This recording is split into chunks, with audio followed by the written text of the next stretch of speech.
I wish good things to you who's watching this. I am Alexey, and this is the playoffs of the World Team Carcassonne Online Championships 2025. We are in the round of 16, and today we will be saying goodbye to either Team United States or Team Finland.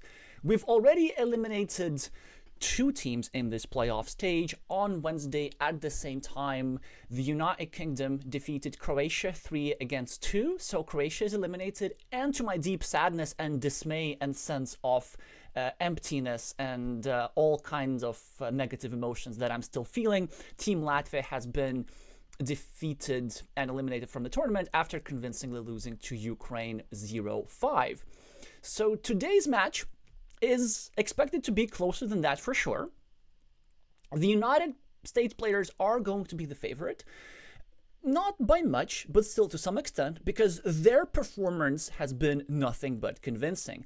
In fact, they've defeated everyone in their pathway. In Group E, they defeated Japan, Czech Republic, Netherlands, and Malaysia. Most notably, of course, their 3-2 victory for Japan is an impressive achievement given the fact that Japan is the reigning champion. And now Finland will need to face against all that confidence. Finland did not have a bad tournament so far at all. In fact, they secured themselves a spot in the playoffs pretty early. In the battle for first place, they lost against China, quite convincingly 4-1. In Group A, China defeated everybody, and Finland only lost 1-4 to China and very narrowly 2-3 to Team Hong Kong, whilst rather convincingly defeating Catalonia, Hungary, and Australia, propelling them to the playoffs. Lineups are pretty interesting today, especially on the Finnish side. On table 1, we have one of the American leaders, Justin Etier, currently in really hot shape, rated 6-12 with just over 1,000 games of experience. And against them, we have Ville Inkelainen with the screen name Neftrack. Now, their rating is 316, but that's only because their main experience is playing in person, from what I know. So their true strength is actually higher. Still, just because Justin is in such good form right now, I would expect the American to be the clear favorite there. On table 2, the multifaceted board game athlete admitted that Alan Zhao, who is one of the top players in Stone Age and Azul and a bunch of other things, notably finished second in the World Series of Board Gaming last year, with an absolutely solid rating of 599 in Carcassonne, is, at least rating-wise, expected to be the favorite of Roy de Coxy. But actually, I think that Risto Lukkaroinen, with the screen name Roy de Coxy, if you look at his number of games that he's played, only 33.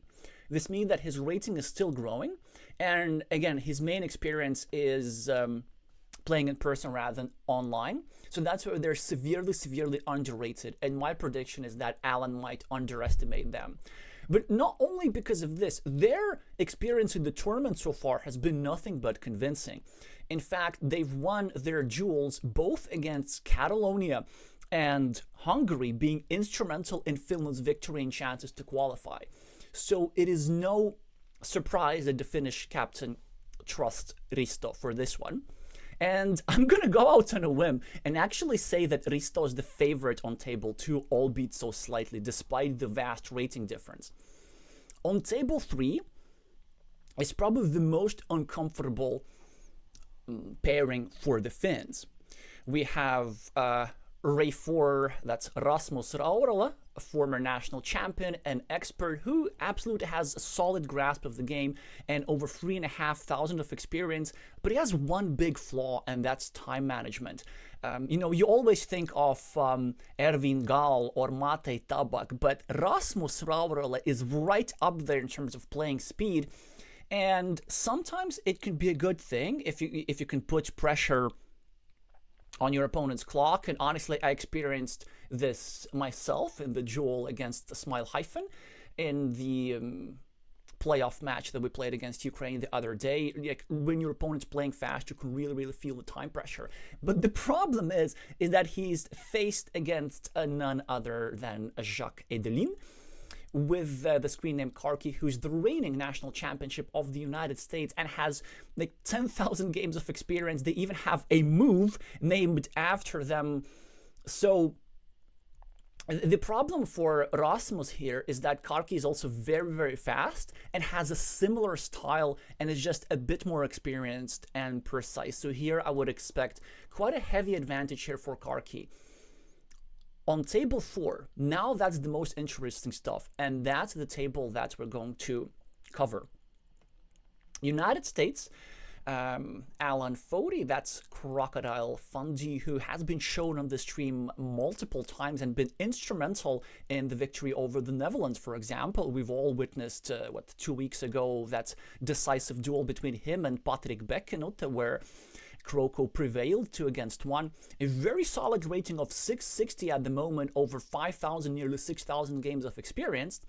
But they're up against one of the 3 finished masters. They're up against Lauri Leppänen with the screen name Larpattori, and now in solid shape, rated over 700, which no many players are, and already 3,000 games of experience, exclusively Carcassonne. So here I would expect Lauri to be the slight favorite, but by no means discount Alan here. And my prediction is that the duel will be decided primarily on this table. And that's because, in my view, the table outcome of table 5 is pretty predetermined. There was former United States champion Zach Bell, obviously a very solid player, expert level, rated over 500.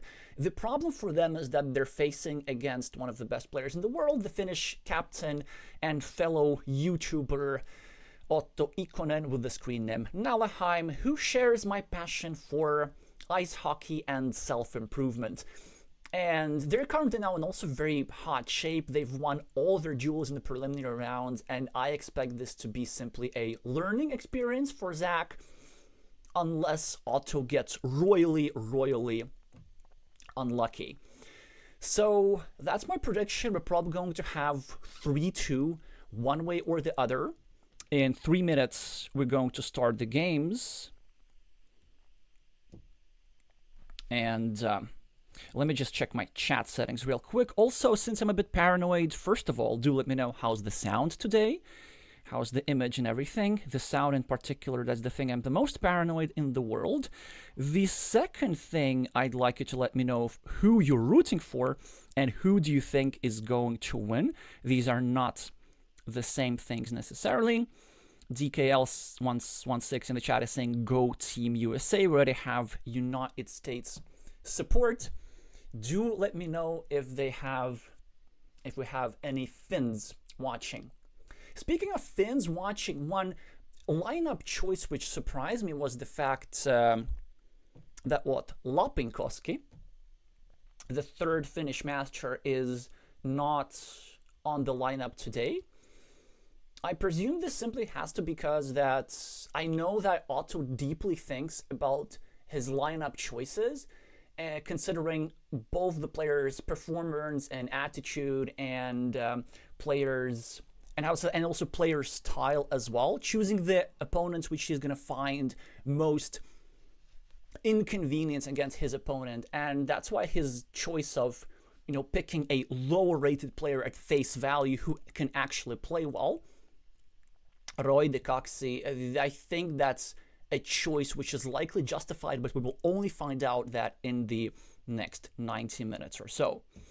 So the plan is, we start first of all with Larpattori versus Crocodile Fundy. And then we're gonna decide later.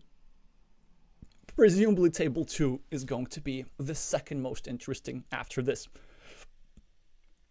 Oh, look at this. Playing a bit of a practice game with his captain right before the tournament. So we should be starting right now, several seconds from now. And we already have some Finnish support in the chat. Moi Lisu. Hauska nähdä sinua täällä.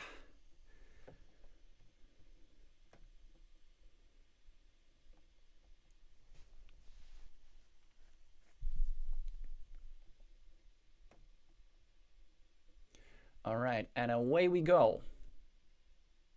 At least yellow meeples are going to be Lauri's choice, and black meeples for Alan. Lauri, the starting player. Alan immediately responds with a city. Lauri finishes an 8-point city, and a yellow meeple goes back into his hands. Slight advantage for the Finns here. United States continuing their city with the best tile to possibly draw. Larpatori does not want to start a road. He wants to instead attack that sweet city. Kroko finishes his own city and is a bit ahead on the scoreboard. Lauri is going to place a yellow meeple on the city cap somewhere.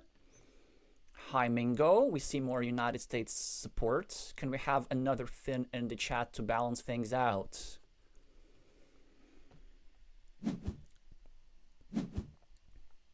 Oh, very interesting choice. So apparently Larpatori has been watching Vladimir Kovalev's games. That's one of his signature farming moves, where you sacrifice a city cap early on for the sake of blocking, but the point of leaving the city cap empty is the fact that if Kroko chooses to take the city cap, which I think he still should, then Larpatori is going to have a blocking opportunity against this here square. Now, after yellow places this tile here immediately, which of course is easily the best move, still black is going to have 3 tiles remaining that fit into the square, but first of all it's going to be a long wait, and of course yellow can still go here and block the square permanently.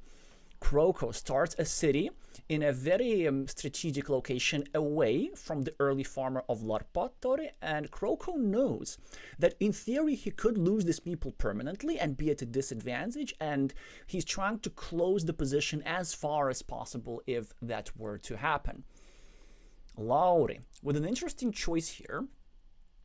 Now the standard move is to not do this actually. It is a bit of a more peaceful move. You sort of start the city away from the action. The standard move is actually to go here with the meeple and try to threaten the integrity of this here meeple as early as possible, but Lauri is doing just well enough for himself with the first 7-point monastery of the game, but a 5-point monastery in response for the American balance position so far, but a lot is going to depend on this square. City cap, dagger tile for Larpatori.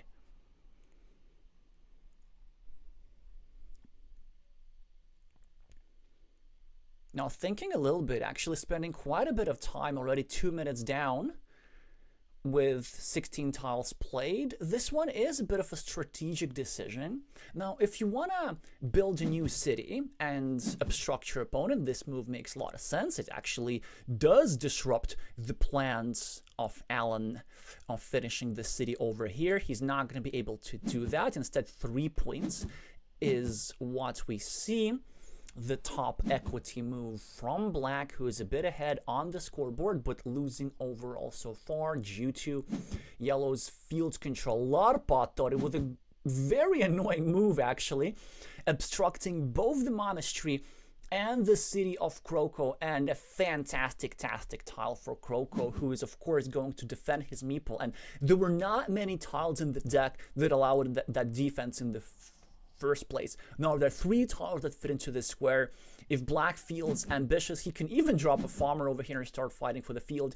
Instead he chooses to take this city, trying to build it up near his monastery with 3 Doritos. Solid choice here for the Americans so far. High level moves from both players.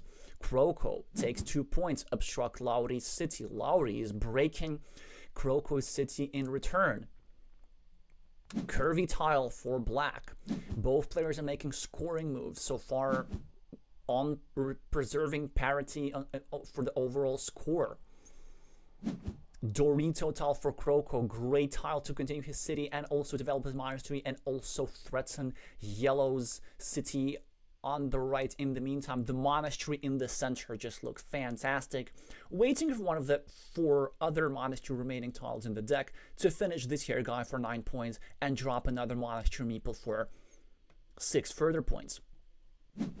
So far, definitely advantage here for yellow, but black keeps scoring. He's going to get 4 further points for the city cap at the bottom, putting himself further in the scoreboard lead. Larpattori with another scoring tile. Lots of quick point tiles for both players, but several choices for Larpattori, and he makes a very interesting choice. He chooses to take 3 points in such a way which actually gives back a 4-point road, which immediately Kroko is going to take. The advantage of this move for Larpattori is that this 4-point road is going to grow this field out of proportion. But I wouldn't be so worried if I were the American. First of all, 4 points are 4 points are 4 points. And if you score enough quick points, then actually Kroko can start looking at some possible fieldless win conditions, but I think he messes this one up. I think this here block was not worth the 4 points, really. And the thing with this here 4 move, one thing that both players missed is that this city here would become much safer. Now, a tile can fit there easily to restrict that city. But with this here curve, not only would have the Americans scored 4 points, they would have also indirectly defended their meeple, but now it ain't gonna matter. Oh no, it will matter, because actually Larpattori has a permanent block here. The best move for Lauri is to go here and start a new city, and he messes this one up. He royally misprioritizes this and messes this one up. This is the first truly big mistake of the game, but he's going to get away with it. Basically, defending this square is nowhere near as important as blocking this meeple, because keeping this guy trapped is 1 point, which is something that Larpattori manages to do regardless, is not as important as trying to finish the city, because, you know, if you finish the city, you get a few extra points, but you're also going to liberate your opponent's meeple, so you're not going to get any additional meeple advantage for that. In any case, another meeple trap here for black, because there's nothing that's fit into this square, there's nothing that's fit into this square anymore, but the consolation prize for black is that at the very least, this city already scores 8 points. It has 1 city square on the top for further development, maybe getting it to 10 or 12. And the idea for Kroko is just, if he simply keeps scoring and stays away from big field fights, he could try and outrun his opponent's 9 or 12 or 15 points field in the center. Larpattori gives back an empty road. I'm kind of surprised. Oh no, that wasn't Larpattori, that was Kroko, sorry. Yeah, that move actually makes some sense. Trying to restrict the field. Scoring tile for Kroko again, getting 3 points, also indirectly protecting the integrity of his road meeple at the bottom. Still plus 11 on the scoreboard, plus 11 overall as well. Larpattori with a fantastic tile, a divider, and the meeple advantage. He can even drop 1 more farmer, which he's probably going to do. He might also consider just meepling the city cap at the top. I would have preferred maybe a slightly different orientation of this tile for a variety of reasons we don't have time to get into. But I felt that the move that changes the texture of the board so much, that changes the shape of the field, that kind of messes with the monastery meeple a little bit, just required more attention, and maybe Lauri could have used a bit more of his 10 minutes on the clock. Still solid moves for both players. Getting quick points, black building up his ruin at the top, and now huge tile for black, getting a meeple back, but also helping with the development of yellow's field. But now Kroko has 2 meeples in hand. He's now going to get yet another meeple back, probably from his road, or maybe instead he has a stronger move actually. He can go over here and try to protect his meeple from doom, whilst also setting up a 6 or 8 point city with 1 or 3 row Dorito tiles, and he does exactly that. That's some discipline from Alan here, who's doing very well on the clock so far, possibly because no difficult decisions really needed to have been made at this point in the game. A lot of quick point tiles and easy decisions for opponents, maybe a couple of board texture changing moves, and now Larpattori finishes the city and does not drop a second farmer, because I missed the moment that he already has a second farmer here. Of course, you don't need a third, and with the meeple situation as it is, it seems that Larpattori has, if not ironclad, but at least significant control of the field so far. Now, tricky decisions for Crocodile Fundy here. The move that jumps out to me is to go here, because this is the best monastery square, but you would be giving a meeple back for Larpattori, which I hate doing, and then also this square is a tad vulnerable. On the other hand, if you don't go there, there are really no good alternative spots on the board. This is a 4-point spot, but it's like a bit iffy because of this here square. And really, I'd hate to discard this tile, because in this position as Kroko, like, your win condition with all these blocked meeples is clearly not to fight for the field and outrun his opponent. But then, there we go, there's another 5-point monastery spot, which I completely missed. I still might have preferred this here spot, and the reason I might have still preferred that is because Larpattoris can still use this spot here, and also controlling this city cap was nice. But this move makes a lot of sense, and this 3-pointer makes a lot of sense. But here's the thing, here's the problem with this here move. Larpattor is going to finish his monastery and get the stronger monastery spot for himself. This was precisely my concern here from the perspective of the American. Now it looks like a very good position here for yellow. He's ahead, control on the field, ahead on the scoreboard, ahead overall, ahead on meeples, ahead on everything. And to rub it in, he now draws one of the 3 remaining Doritos that black desperately needs on the right to get his meeples back. And it's a fantastic tile for Larpattori. He can go over here, start a new city, threaten to develop his field by 9 further points, and pre-build a long road with one of the 1, 2, 3, 4, 5, 6, 7, 2 curves remaining, if I'm not mistaken. Something like this. Basically, this here tile is just fantastic for Larpattori and Alan's meeples problems. Ooh, is that better? 1, 2, 3, 4, 5, 6. No, it isn't. Well, it's an interesting move, actually. So restricting the meeple of Kroko, trying to delay the recovery of that meeple. I don't think it's such a strong move, just because there's still 2 tiles remaining. And from yellow's perspective, with such a lead, you gotta be playing with less variance. Because you see, when you make a move like this, you risk Kroko getting a crossroad on like his next move, and then your blocking move was useless. And also, when you have the meeple advantage, you really want to put the scoring pressure on your opponent. Because the point in creating all of these features with this here move is that your opponent does not have the meeples to, you know, try and take away this road and try and take away this city and so on. Instead, black is forced to either spend time on blocking or just go here. Black, you see, builds up the monastery but cannot use the meeple on a new one because he doesn't have enough. Straight line for Larpattori. And now, not many great ways to use this meeple productively. We can see that yellow is setting up a blocking attack against this here guy. But it ain't working, because he ain't gonna get a city tile soon enough. I wonder if it's a crazy move for Larpattori to go here. He would be restricting this square, giving himself fewer blocking tiles, but also fewer saving tiles. Instead, he chooses something that I regard as more sensible. He's trying to block this here square, and Kroko does not get a direct defense tile. He could go over here for indirect defense, but as Kroko, honestly, I prefer just ignoring this here square and just building up my monastery and try to get this meeple back instead. And the idea is, yeah, sure, okay, this is also fine. This indirect defense actually seems to be working for now, but Larpattori with double city caps and not many places to drop them on the field, but maybe this one green square is going to be just enough. There is a problem though with no starting tiles remaining. This here city cap would be completely dead, so that ain't great. Yeah, actually that's surprising how restricted this field has become.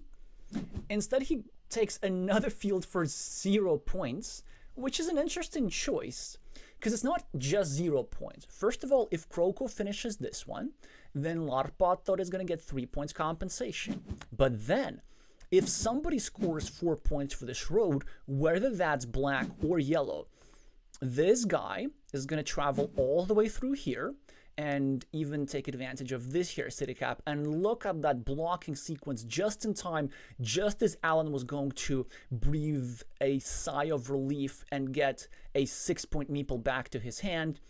A devastating blocking move. So far, a great position here for yellow, and this 2 points advantage with that extra meeple is incredibly annoying to deal with.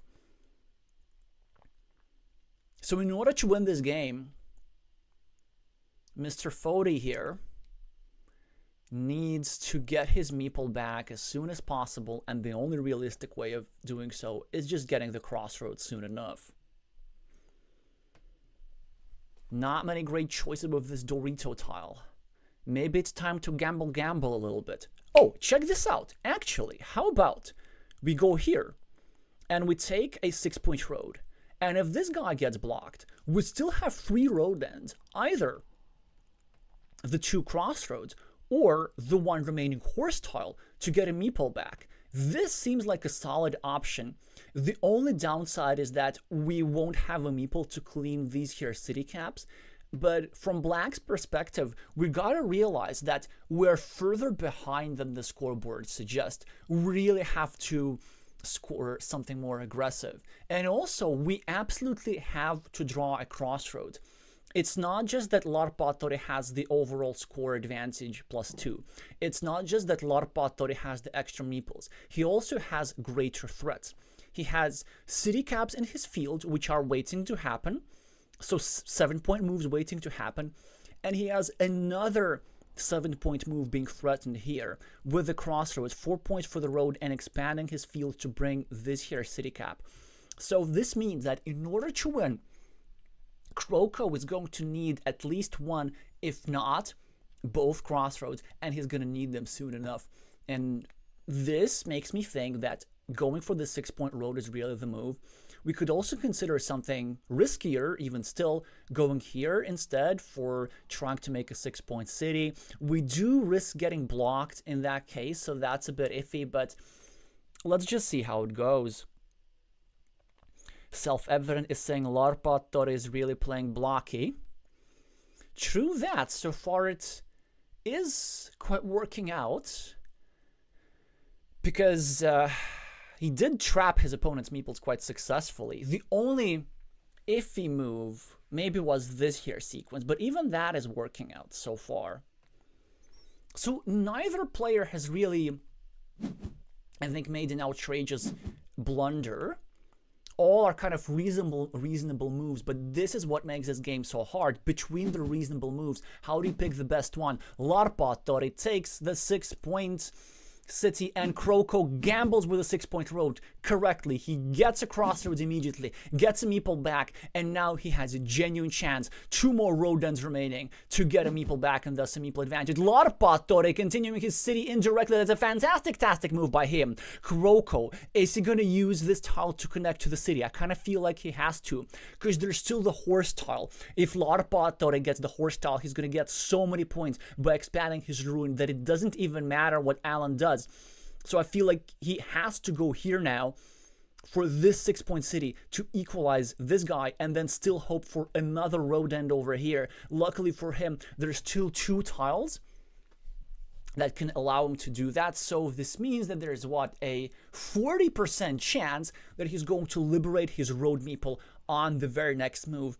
And you kind of have to hope for that in any case, because if Larpattori gets the last crossroads here, again, he's going to score the 7 points, and it's incredibly annoying.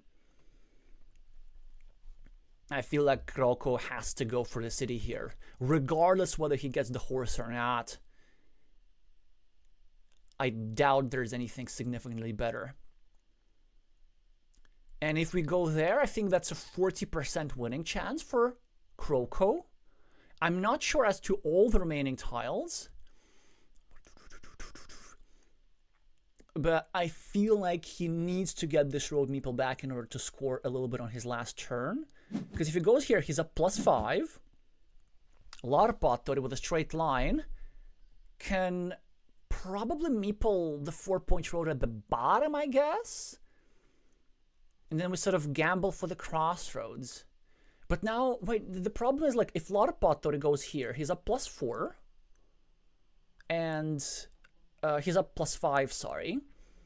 If Kroko finishes this road, Larpattori is up +4, but now Kroko has a meeple.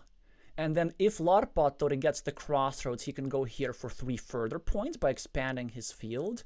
If he gets... Yeah. Oh, right, there was this here tile. I kind of forgot that there was this option to finish the city. Which means that I think that Larpattori should have just gone here. Kroko does not get the tile that he wants. And with that... It's another difficult choice, actually. It's an endgame that he needs to solve. Do we just go here and get 1 point? Or do we go here instead, trying to block Larpattori's most profitable crossroads move, and he doesn't do it? And he doesn't do it, and I think he should have done it. Because Lauri now takes not only the 4 points for the road, but he also takes the 3 extra points from expanding his field. Larpattori is now 1 point away ahead, and now he's gonna score even more and win this game. So this move was a 2 points mistake from Kroko, which does not appear to have mattered. Absolutely exciting game.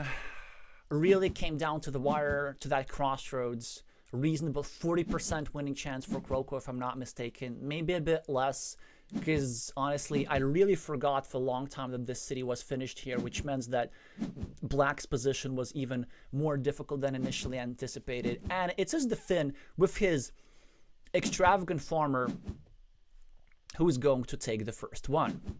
But wait, why does it say that Kroko is ahead? Because I feel like this scoring system did not count this here road by Larpattori. What am I missing here? Kroko was 1.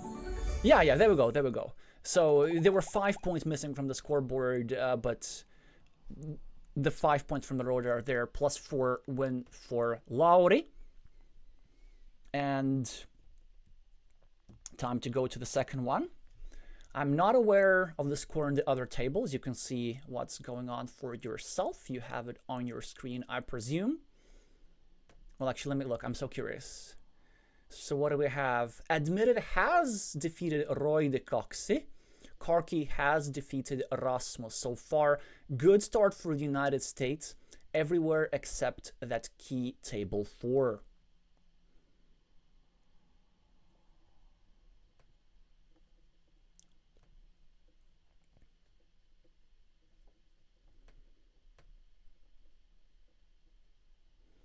Well, the second game has not started just yet, but we're not going to move to a different table.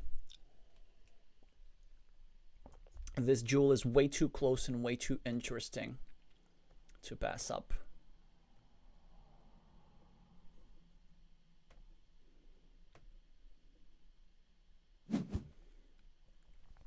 Alan, the starting player now with the yellow meeple, is Larpattori now with black. Just go with it. Standard opening so far. Road pointing upwards. A shielded city entering a winning mini battle. Kroko gets a second road, which is the counterintuitive move, but it is the correct move here. Larpattori with a bit of too committal a decision, trying to threaten a big city here. Well, not big, but 10 points. But at least it forces an immediate reaction for Kroko, and the correct move is probably to just bite the bullet and try blocking the square. The problem with this is that it's just so hard to block. Like, you're gonna go here, and then you're gonna go here, and then your opponent's gonna defend, and then black is going to finish this city, and then yellow is going to get stranded with this here unappealing road. But the first step of blocking has been completed. This here tile did not fit here for black. Kroko with a third road, but completely justified road. In fact, both players are being quite aggressive in their scoring, which is the way to go if you're trying to win the game, if you're trying to gain an advantage in the opening. Larpattori. Suuren kaupungin laataan kanssa. Mene tuohon. He's kind of thinking about this, but I think that it is, yeah, quite a natural move. Maybe it wasn't worth spending the time.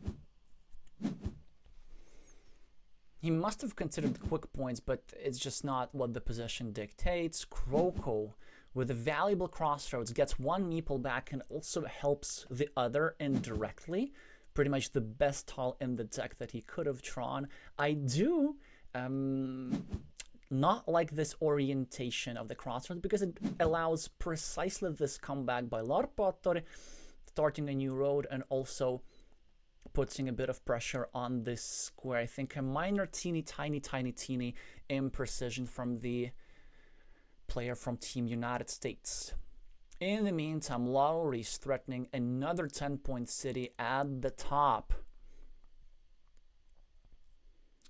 And the player with the reptilian screen name is now trying to defend his road and also control the road of his opponent. That's a great monastery placement by Kroko. Only 3 points, but easily positionally better than the alternative 4-point spot over here. No great move for Lowry. Maybe starting a 3-point road. I love that, being aggressive in his scoring. No point in continuing this road once it has fallen under the control of this yellow monastery over here. Better to start a new one and just be as aggressive as possible.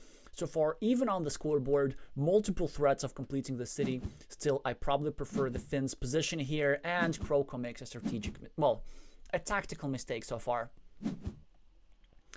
It's not a position where you want to put yourself. Of course, the correct move was going over here, trying to block the square. This really just messes with the monastery. And case in point, he disrupted his own stacking options. If you just leave this square open, yeah, you can stack here properly. But the problem, as Lowry, I think you should have thought more.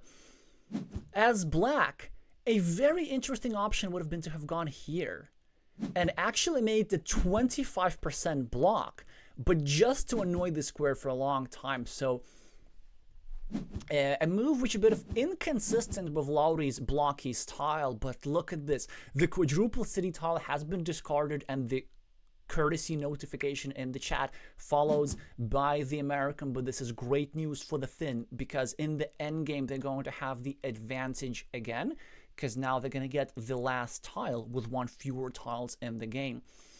Black's monastery is now controlling multiple meeples of yellow. That's kind of nice. Yellow is forced to help Black's road here, which was precisely my issue with this move to begin with.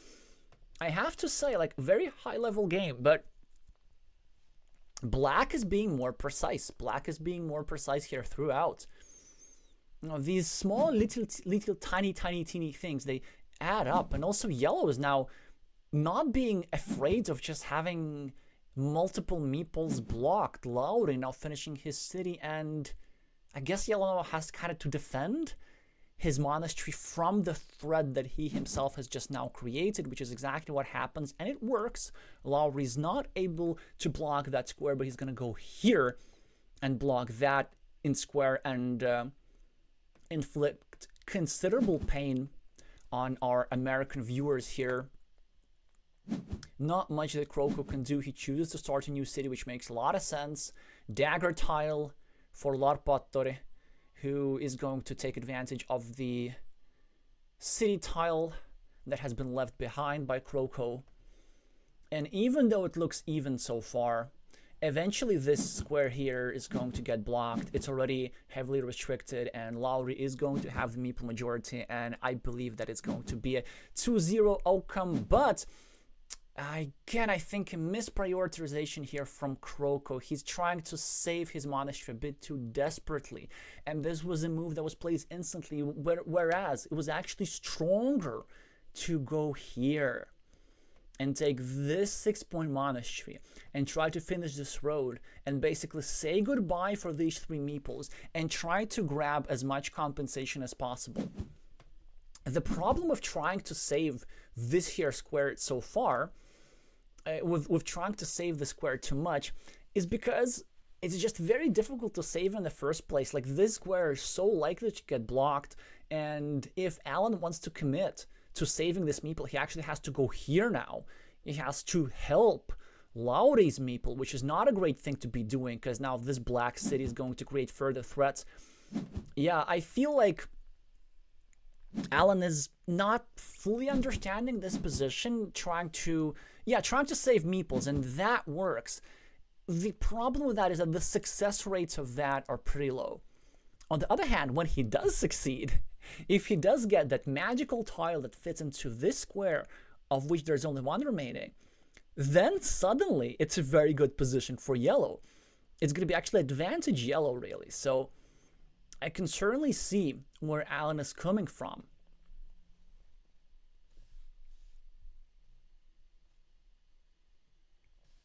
Now a bit of a tricky decision for Lauri. What he's going to do. The natural move is, of course, to finish his own city.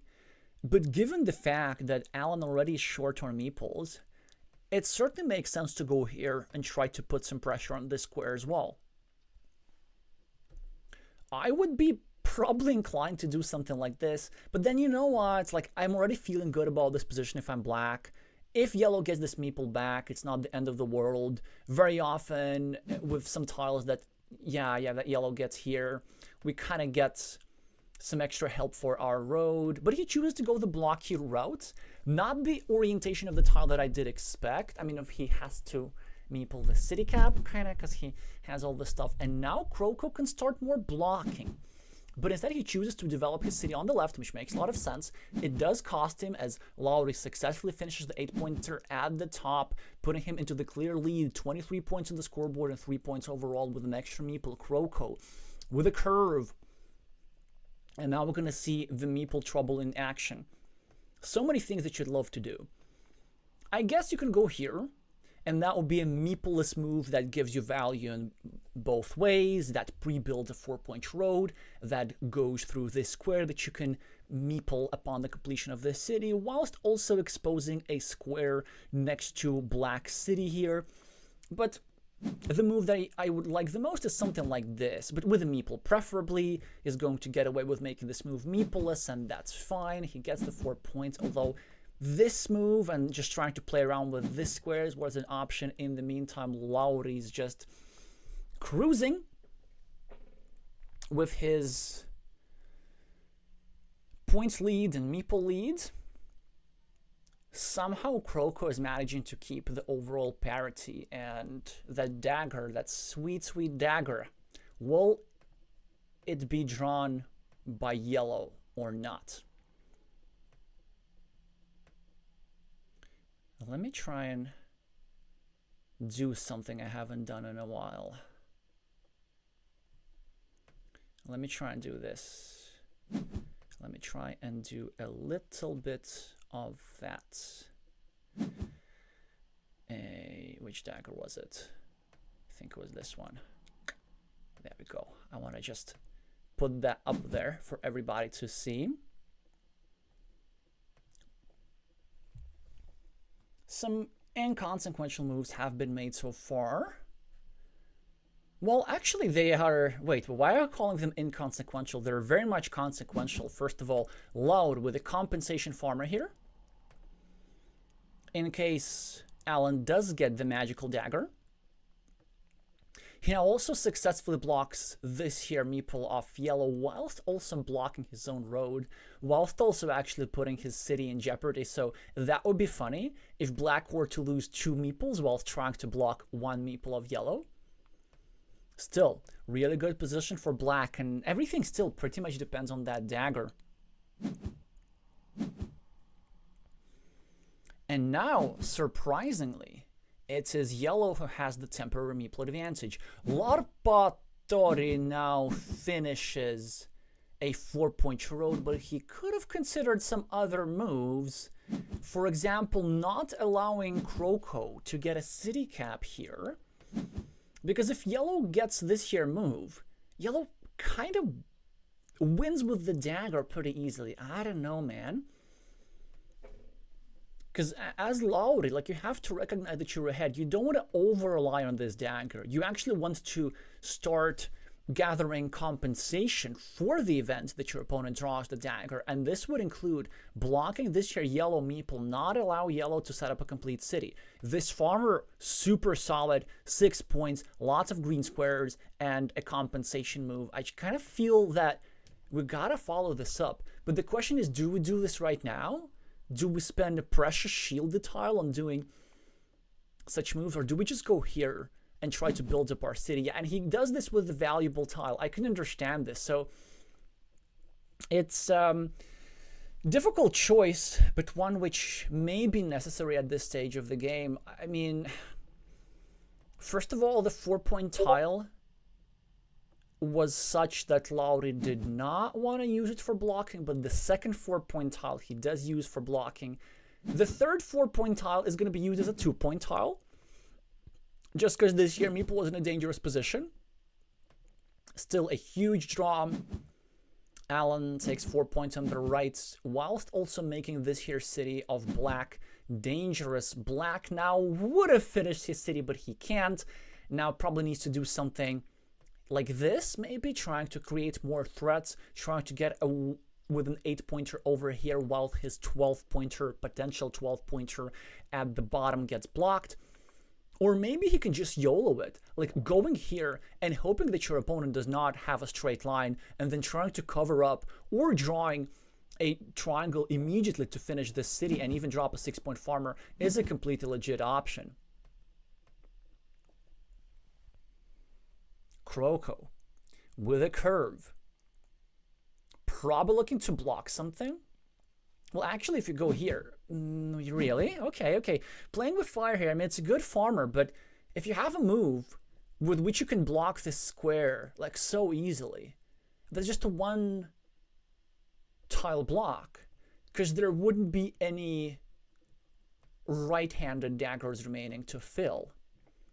The left-handed dagger for this square, of course, is yet to be drawn, but now that this city has been blocked at the top, I'm not sure if that tile is that impactful. It will get a boatload of meeples back for Croco, but Larpa thought it can still win after this. Monastery tile for the Finn. Probably looking to make some sort of defensive move. Maybe here, trying to indirectly protect this here guy. Maybe here is not crazy. It's not crazy at all, actually. I really like that move. Because the idea is that, yeah, sure, whatevs. But the idea is like if we go here, then suddenly we've eliminated the worst blocking platform and our opponent cannot block the city with a road tile. Whereas now, Croco is still not necessarily going to block this, because instead of this, he might be tempted to go here just to not allow black to draw a city cap, finish the city, drop a farmer, invade this 6-point field.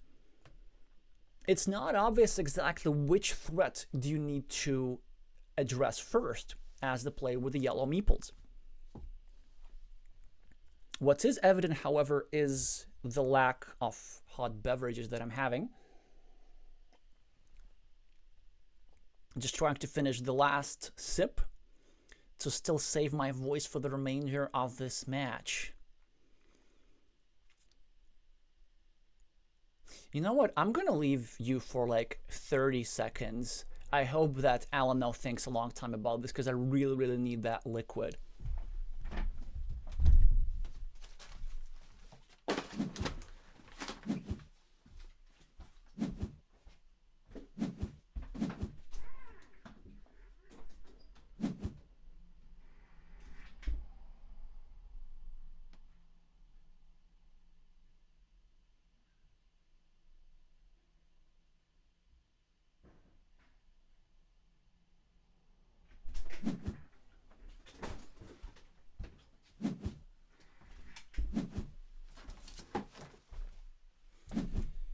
So we're back. I'm not going to leave you alone for too long, but what we're having here is a lot of cities finished. Many impactful moves have been made. First of all, Croco dropped a second farmer for 6 points, which is actually quite respectable, and it proved to have been justified immediately, as Larpa has just finished an 8-pointer. And then immediately trying to break this here city also makes a lot of sense for yellow. Yeah, really trying to hold on to that field control. And now really the only thing that yellow needs is just that dagger tile, which still has yet to be drawn by either player. What do we do here as the American? Maybe just quick points, like 2 points somewhere in a place which is good for the shape of the board, perhaps. If we were to take the 2 points here, maybe there's a way to later capitalize on this city cap, trying to get this into our field. This would be something that I would be thinking about. But then again, if you do this, you're giving back a 4-point road. And you see, he goes for a blocking move, which makes a lot of sense. It is a bit unfortunate that it's a 3-point sacrifice. Had he done this a bit earlier with one of the straight lines, maybe this would not have been necessary. The advantage of this move is that it is a complete block. Well, of course, there's nothing that fits into that square, but in addition to it being a complete block, this ruin now cannot grow at all. But it ain't no big problem for the Finn, who can just keep growing this ruin and maybe even threaten the completion of it at some point.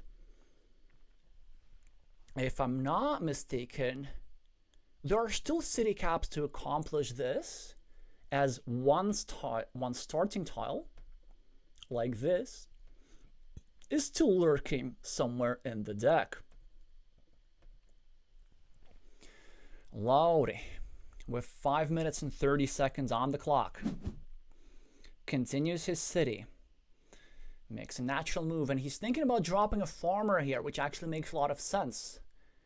But he does not do it, and the dagger has been drawn by Kroko, and now it's a pretty good darn position for yellow.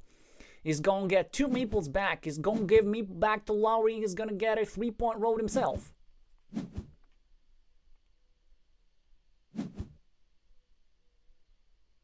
And it's a completely even game. Lowry, of course, with an extra meeple, is now he wishes he had dropped his farmer here, so that he could connect 5 points, though,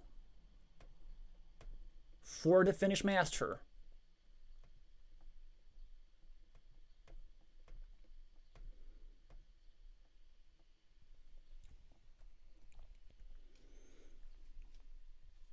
Mingo in the chat is cheering for the dagger draw.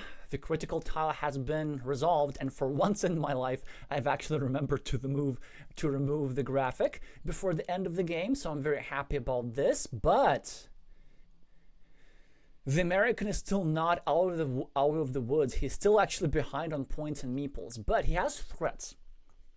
Threat number 1, he could get the last Dorito tile. That would give him a meeple back. And then he'd have the same number of points and the same number of meeples. Threat number 2, he can draw a curve and expand his 6-point field here for a 9-point field. But there's some problems for yellow still. First of all, this 5-point minus shift for Lowry gives him a greater advantage. Second, Black still has additional threats. You know, Black could develop his field, and Black could also get back-to-back curves, try and build the 7-point road over here, whilst also connecting the 2 yellow farmers, pretty much making one of these farmers completely worthless. It's still really just Lowry's game to lose, but it's a nice move, a 3-point move for Kroko. Expanding his field, Lowry, with a city cap of his own, now needs to make a choice. Do we try to drop the city cap in our field at the bottom, like do something simple like this, which I don't think is the way to go, but we could do that and try to develop our field, or do we just go here at the top and try to threaten the completion of our city? The reason why I don't like this move is because I don't think there are any city caps remaining, actually, or if there are, there are very few. I do see a couple. I think there's 1 vanilla remaining. There are no daggers. Obviously, there's 1 starting tile, but the starting tile can only be used here. I do kind of like this move, because then there are multiple threats. Like with a vanilla, we're threatening 4 points here. With the starting tile, we're threatening points here. Kroko is probably forced to use valuable tile to block. There are also other sequences how we can win. For example, we can get a Dorito tile plus a vanilla in order to finish the city on this side. I really just like the concept of creating threats here.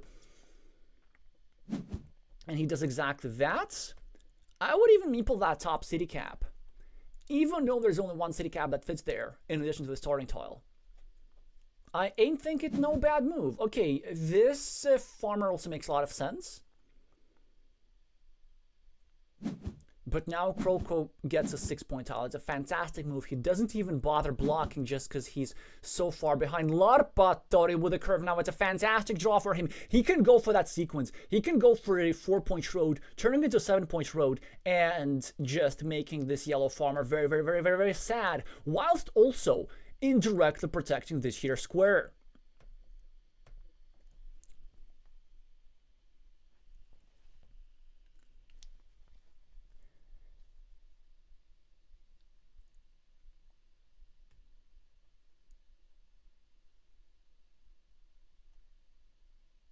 What is black going to do here? Just 1 point, but also trying to invade or create the threat of invasion at the top. That's actually pretty smart. But then the problem for black is that yellow now draws, first of all, a tile that black needed here for invasion, and yellow can use the same tile here to block this here square. And I feel like with a 60% chance of Larpatori drawing the starting tile at some point, we gotta take care of that square. It's just too big of a threat. But then on the other hand, Lauri with the starting tile can just score 7 points here.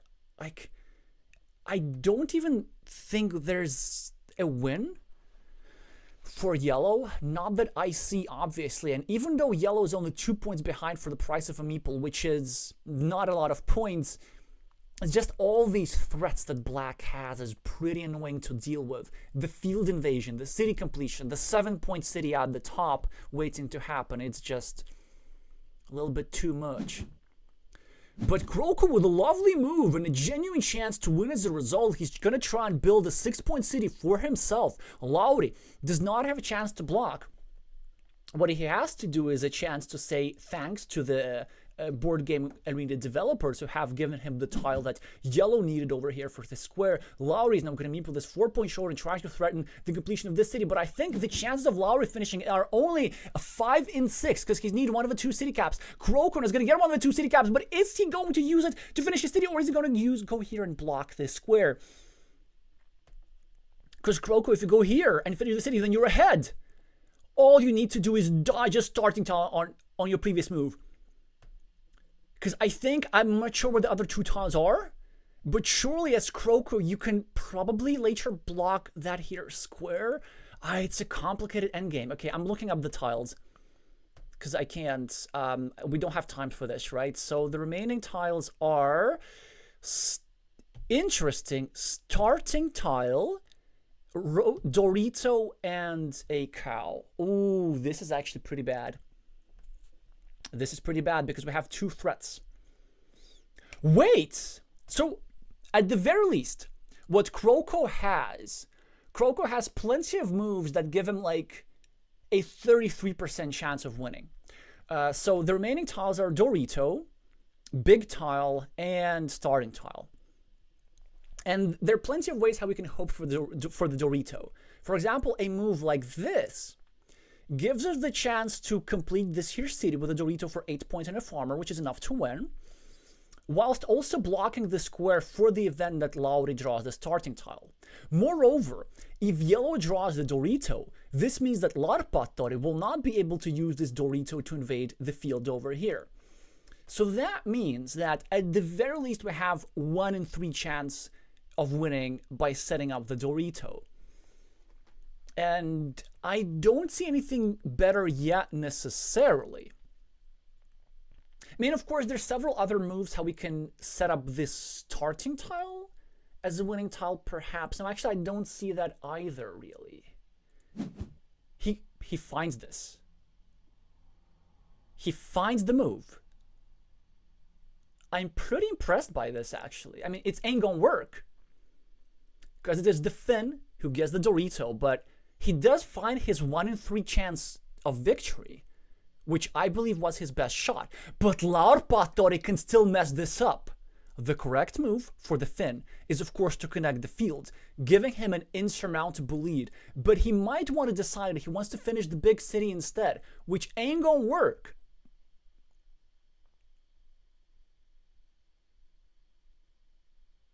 And that actually could be interesting. No, but even if he messes up, I mean, Laurpatori is just 5 points ahead, and that's the problem. So Alan really needed this Dorito.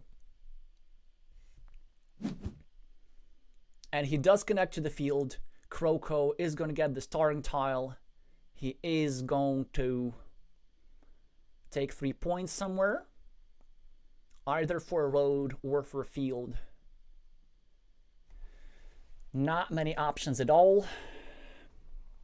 And he's going to lose this after an absolute valiant fight and precise endgame. Very difficult endgame move to find.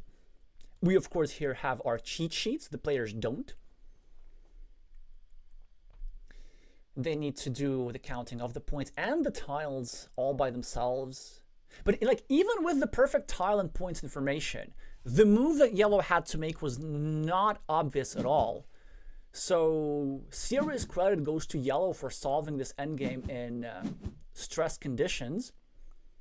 Lauri, of course, having too many threats, and just beautiful play here from the Finn, you know, creating the threat of invasion of this city at the top, this city at the bottom, just like too much stuff to deal with. At the end of the day, only a few % winning chance for Crocodile. I mean, of course, 33% at the very, very end. But even to achieve that position where yellow needed 33% to win, a lot of good things needed to happen to yellow. And despite drawing his critical tile, just that early blocking pressure from Lauri, using this monastery as a tool of control, now pressing all these squares, that's what made the Finn, in addition to, of course, these two cities, get to an advantage early on, which, despite the best effort of yellow, like building up fields and stuff, turned out to be insurmountable. Plus 12 is the final score. Finland wins this on table 4, and that's a huge step towards the victory in this match. Kroko is saying I was debating blocking the field, but that would have been wrong. Ah, here's the thing. Here's what have made the endgame difficult for Laurpatori, is because he completely forgot discarding the quadruple city tile. That is a common thing. It is a pretty common thing to forget.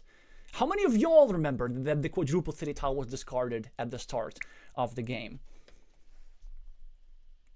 Tricky endgame indeed. I'm not going to say anything to chat, but I do think that Alan solved this endgame completely, and really no reason to blame himself from this loss. Just a high-level encounter that you sometimes have to lose.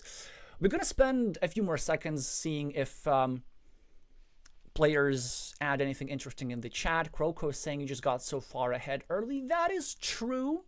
That is completely true. This does not mean that yellow had 0 chances at comeback, but this is completely true. The two 10-point cities were a bit too much. Laurpatori is saying, the road tiles in the early game were quite brutal for you, but this is actually not quite true. I feel like Alan managed to make the most of these road tiles, because remember this year 5-point road, and then this year road kind of like, all these roads ended up being quite efficient, really, and gave a lot of points.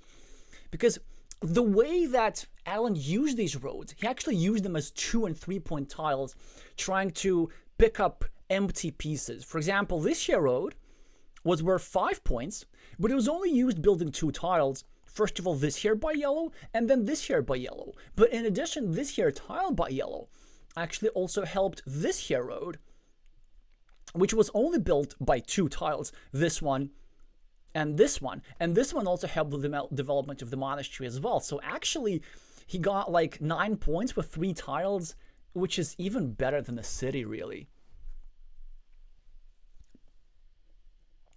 And then Kroko is saying, then I played the one city in a suboptimal spot to stack monasteries. Yep, exactly, that here move.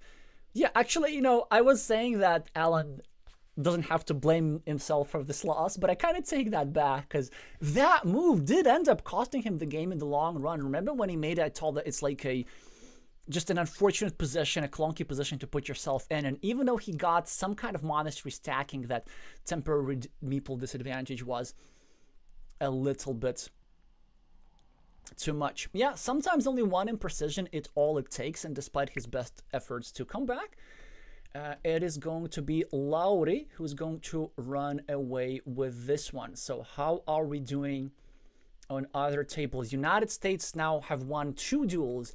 Alan has in fact defeated Ville on table 2. On table 1 we have the decider between Justin Etier and... No, that's Ville. On table 2 we have Risto, of course, who lost. As predicted on table 3, Karki did win against Rasmus, and whoa, Zach Bell is ahead of Nalaheim. That is interesting. Let me just also push the scoreboard a little bit to the left, just so that you can see the obscene the obscene rating difference between the two. But I don't think it's a big source of concern for our Finnish fans yet. Like, plenty of duels end up being 2-1. And, for example, in the Finland-Australia match, if I remember correctly, Nalaheim also lost the first game, but against me got no skill, and then won the remaining 2. So I think the best that we can do is have a look if Ville can keep the dream alive for the Finns against a much more experienced and stronger player. So they're in the middle of their decider. Finland has yellow meeples here, black meeples for the United States. And a pretty good position after finishing this city. But my question to Justin is, how can you possibly not drop a farmer there? It's a 9-point field. Like, what are you waiting for, man? What are you waiting for? I guess he figures that his advantage is so much, his meeple advantage that is, that he ain't gonna need to do nothing in order to win this. But why would he think that? Because technically, yellow's still ahead. He's gonna get a meeple back. It is rather unfortunate for yellow that black was able to equalize his city on the right. That is super, super unfortunate. Kind of felt like all that effort came into building that city for nothing. But yeah, okay, finally he drops a farmer there. But the first of the critical tiles that fit into that square actually goes to the Finn, who gets to build his city on the left, trying to threaten it into something good. There's only 1 tile left for this square, and if that were to happen, Justin's gonna get stranded with not a lot of points. In the meantime, Ville gets a Dorito for over here or over here. That's the only... I do like this placement. I think it's superior. It's actually... It just prevents an easy attack on both critical squares of yellow at the same time. Okay, this is getting interesting, actually. Justin is ahead, but Ville has threats.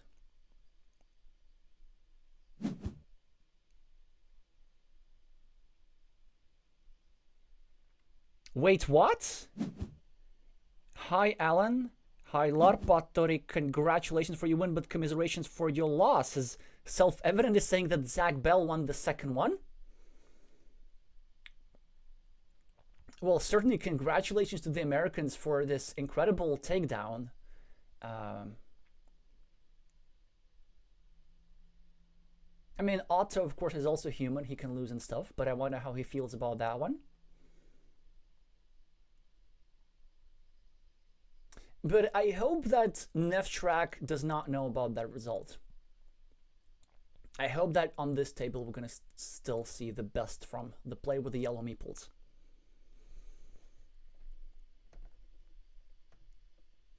Let me just double check, because... No, you're not trolling me. The scoreboard indeed shows 2-0 on table 5. I feel like it's the commentator's curse. Because what did I say at the start? I said that it was going to be a learning experience for Zach. Yeah, sorry about that. Guess I need to apologize to both Zach and Otto for different reasons. I kind of feel like analyzing that game, like what on earth happened there?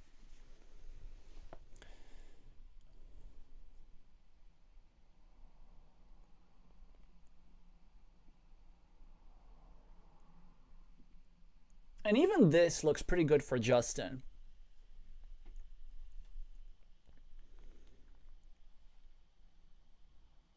I mean, surely he's going to attack the city.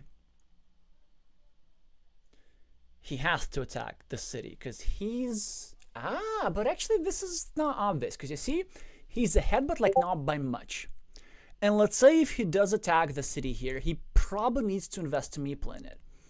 If he invests a meeple, then if he does not connect to the city, then suddenly it's actually Nevstrak who has the better position.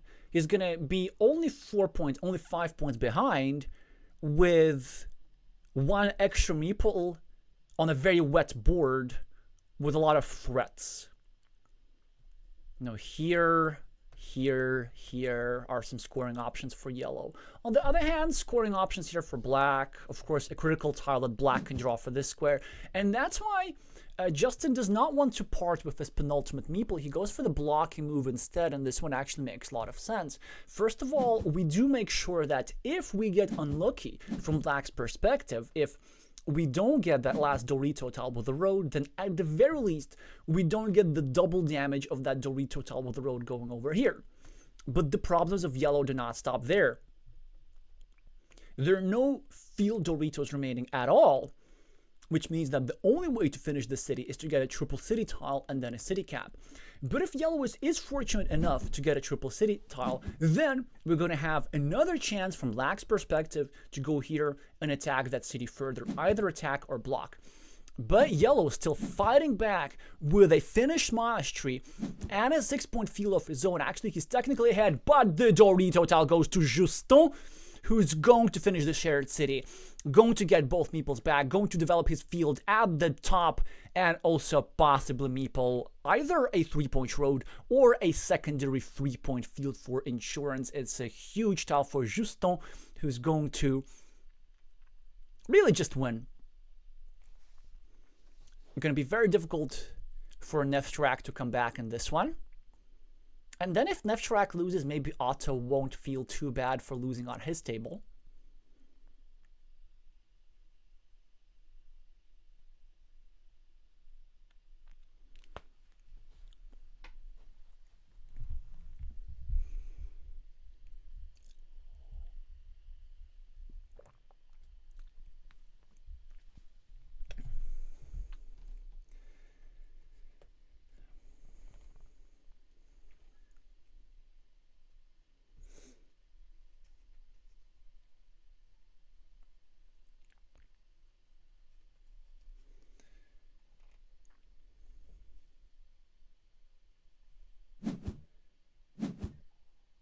And he decides to meeple nothing, which I don't think is good. Like, you're going up +7, just have the decency to not be stingy. He does choose to keep a meeple for the city attack, which I don't think he even needs, because there are no splitters remaining. And in fact, if you just go here, isn't it a complete block? Yes, if you go here, it's a complete block. So you don't even need to meeple that square, because there are no big city tiles remaining. By the way, quick tile counting tip. Something that I didn't mention in my tile counting video. You see you have 10 Doritos, and you have 7 triple cities and a quadruple city, so that's 8 big tiles. Sometimes it makes sense to count all big tiles together. So we go 1 in hand, 2, 3, 4, 5, 6, 7, 8, 9, 10, 11, 12, 13, 14, 15, 16, 17, 18. 10 plus 8, 18. So we don't even need to break them into separate groups. And just because they look so big on the board, it can be quite easy on the eyes to count them together, which is probably what Justin did, either on this move or on the previous move, which gives me more reason to think that Just drop a meeple. Just drop a meeple. Because now at least Nevshrek has a chance. What the Finn can do is absolutely do not take the city cap here. It's poisoned.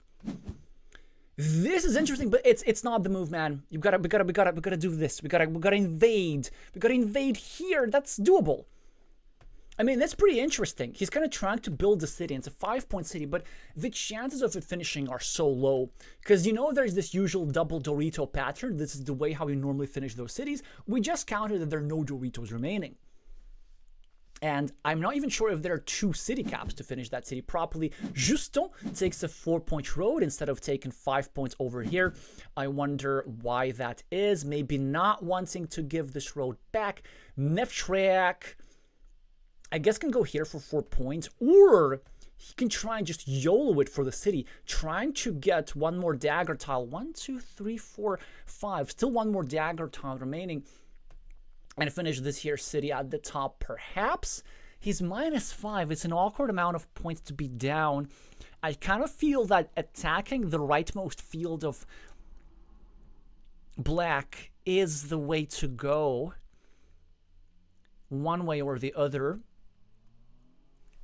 Or maybe getting 4 points here is not a bad option. We get 3 points for the road, 1 point for the city cap. We get a meeple back. It's kind of looks like a decent move. Yeah, lots of options here. What would help in this situation is perfect information of the tiles. And I feel that, yeah, you need the perfect information right now. And we're going to try and get it. So the 6 remaining tiles are, in no particular order, Giraffe's Neck, another dagger just the same as Nevshrek is holding in hand, and 4 different road tiles: crossroads, curve, and 2 straight lines. Actually, this means that we cannot realistically finish our city, because if we try and finish our city, it's going to get blocked in the next move. Something that's Yellow realizes. He does go for the scoring move. He's only down 1 point. Now the dagger for Justin is going to probably mean more scoring. He also needs to realize there are no more city caps remaining. This is the last one, but still plenty of chances to mess this up for both sides. Because actually, from Nevshrek's perspective, the field on the right that Justin is holding is extremely vulnerable. So maybe my winning plan here for Justin is I try to outscore my opponent. I'm okay with them invading the field and making the 9 points. I'm trying to just do something like this, maybe. No, something like this. Yeah, check this out, because there's a straight line. 2 straight lines, if I'm not mistaken. So we go here. We take 4 points, which is 5 points, because we're adding monastery. And we're setting a straight line to finish the monastery and meeple this. So we're just setting up multiple scoring machines. I think this move is just absolutely perfect. Because if we get the straight line, we finish the monastery. If we get the extender, we finish this monastery. So that's a 4-point move. And if we get a crossroads, and obviously crossroads are a quick point tile, we get to score 2 points anywhere. And if we get the curve, we don't get quick points with the curve, but at the very least, the curve we know is the best invasion tile for our opponent. Because typically the way you want to invade is Nevshrek is going to go here and invade with a curve like this. The second best way for Nevshrek, but it's tricky to find, you actually want to get yourself a Giraffe's Neck tile and drop a farmer here, which would then allow you to connect with any road tile through this here route, preferably with a crossroad tile so that you could sneak in 2 points extra. And I wonder if the American is going to mess up here, maybe making some sort of 0 points blocking move. He is really short on time. It's definitely not enough. I mean, maybe it is enough, but it's very challenging to get all the complete tile and points information that we have. And he goes for the farmer. And he does mess up. Because I don't think it's the best move. First of all, like, Nevtrak has so many choices now. He can either connect the fields, basically rendering this meeple useless. He can either go here and just simply start scoring, and not allowing Justin to draw a straight line here, or he can go here at the bottom, trying to invade this here field, knowing that Justin simply does not have the option to reinvade. He goes for the long road, which also makes a lot of sense, but Justin with the best possible tile. The only tile that gives him a meeple back. That's a 4-point move for Justin. But wait, the two remaining tiles are straight lines, and I believe that the Finn is winning no matter what. So he has 4 minutes to figure out his endgame, and he has such an easy win. I'm pretty sure, like, many players would no.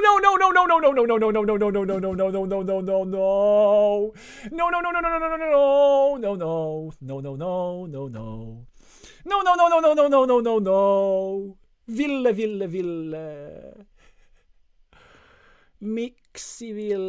Miksi täällä? Ei. Meeplin kanssa tuohon. Peltoon 9 pistettä, Ville. There was an easy, unblockable 9-point field invasion, which would have won the game to Nevtrak, if I'm not mistaken. And it's not so much a lesson in endgame, it's more of a lesson in time management. Because, like, mistakes are understandable, but with 3 minutes and 38 seconds on the clock, you just gotta spend the 2 minutes, like, double checking and recounting everything. And the point why I said that that's when it was like relatively easy for expert players, because if you know that both remaining tiles are the same, that was the straight line, then if you go here and drop a farmer, this was an 11. Well, yeah, this was just like a easy invasion, right? But then, was that a win though? Would that have been enough? That's the question. Like, we know for sure that that would have been better.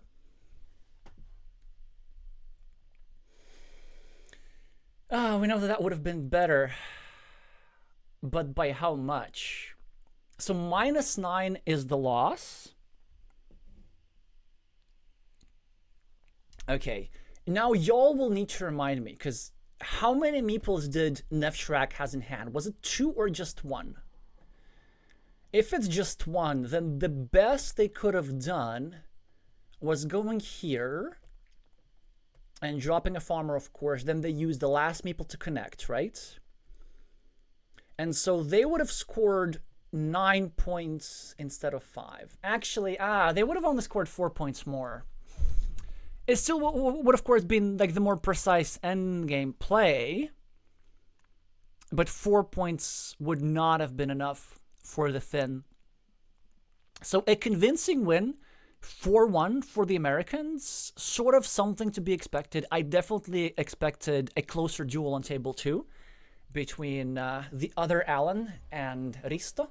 And, well, you know what I expected from table 5, but sometimes it happens. Sometimes it happens, and it's not like Zach Bell is any slouch, and it's not like in Carcassonne you can win on demand. No, you can't. Even if you're rated 800, even if you have a Carcassonne YouTube channel, does not make you immune from loss. So spectacular performance from really all players involved, both from Larpattori and from Kroko and from these here guys, and especially Zach Bell, whom unfortunately we didn't see, but who is the hero of this match. Nalaheim is saying, I think now I'm learning your analogy 5-0 is better than 3-2. Yeah. So the analogy is that if you lose 2-3, then every player who lost their duel thinks that they make the decisive mistake for the match, like they're personally responsible for the entire team.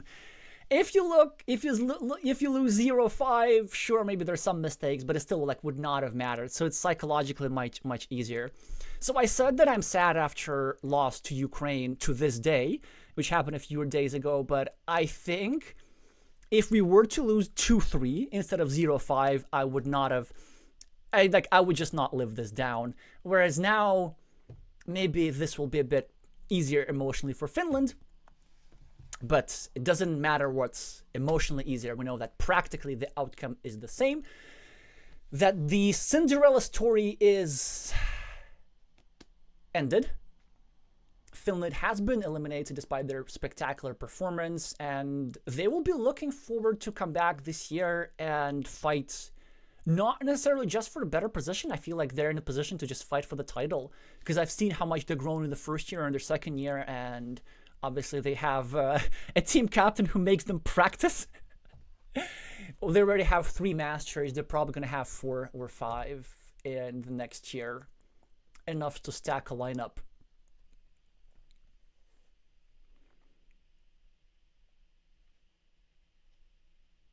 Yeah, so that's it. Congratulations to the United States. You can see everything on the scoreboard. And before we do the stats part of our team, all rise for the national anthem of the United States.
Congratulations again to Team United States. Commiserations again to Team Finland, who are eliminated, but still congratulations for the spectacular performance regardless. Now it's time for some quick section on stats and future plans. So let's just have a look at the playoff brackets and see what this means for the team. Now Finland, since they got eliminated, I think they're going to finish 12th, something like this, due to their tiebreakers, because they were one of the best second place teams. Croatia should be finishing 9th, because they were like a top team that got eliminated. Latvia should be definitely finishing below Finland, because we had worse stats than them, if I'm not mistaken. Or no, that's not true. Actually, I'm not extra sure, but I think Finland should be finishing around 12th place, which obviously a respectable performance, just short of the top 10. And we don't know that because the bulk of the matches are happening tomorrow, so we don't know who exactly is going to be eliminated. But we do know what lies ahead for the Americans here. So first of all, they're going to need to face either Chile or Italy. Not sure exactly who's going to be the favorite in that match, but not impossible for the United States to overcome, regardless of the outcome of the round of 16 encounter between the South Americans and the South Europeans. One thing that I say that, of course, we're going to be covering Chile, Italy tomorrow. We're going to be covering all the remaining matches. And then after this, if the United States succeed, then it's going to be either the United Kingdom, which defeated Croatia, or Poland or France, which one we're going to decide tomorrow. As for the plans for tomorrow, we're going to be starting with Japan against Thailand. Pretty interesting encounter where I genuinely don't know who the favorite is. It has to be really Japan. They brought all their masters for this sort of stuff. Yeah, they really care about the playoffs a lot. So Japan's going to be the favorite tomorrow. Thailand is going to show some resistance. 1100 UTC. Join me at 10:55 for a brief match preview. And then the other encounters for which we don't have a lineup just yet. Brazil versus Colombia at 1700 UTC, Poland against France 1800, and Chile versus Italy 1930 UTC, all in one stream. Both of these streams are going to have a special guest, of course, because they're pretty lengthy. If you want to follow those streams, just make sure to subscribe so that you get all the notifications. If you like this video, make sure to meeple the like button for the algorithm. That is pretty important. And in case you like this video very much, then consider using the super thanks function to support this channel even further. So that's it. Tomorrow, lots of matches, lots of playoff stuff. Thank you all so much for watching, and I'ma see you soon.